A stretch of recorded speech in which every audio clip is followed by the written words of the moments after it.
Saya mengapresiasi kepada teman-teman panitia pemekaran atau DOB, Daerah Otonomi Baru atau calon daerah otonomi baru yang diprakartasai oleh Kanda Fuadri, dan Aceh telah mengusulkan 6 calon daerah otonomi baru kepada Menteri Dalam Negeri, dan salah satunya adalah Kabupaten Selaut Besar.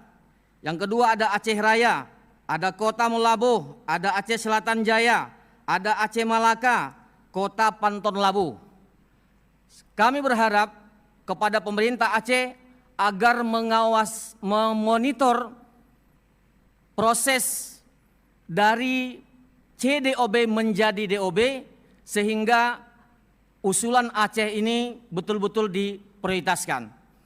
Meski saat ini regulasi terhadap pemekaran daerah otonomi baru masih dalam tahap pembekuan atau nama lain, tetapi Pak Wakil Gubernur, kenapa di provinsi yang lain pada saat regulasi yang mengatur tentang pemekaran sedang moratorium, tapi Indonesia justru melakukannya.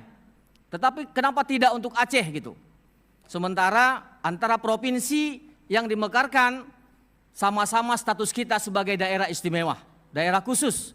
Oleh sebab itu, saya sekali lagi menitipkan harapan besar agar pengawalan provinsi atau pemerintah Aceh terhadap pengusulan daerah otonomi baru itu betul-betul dilakukan secara serius.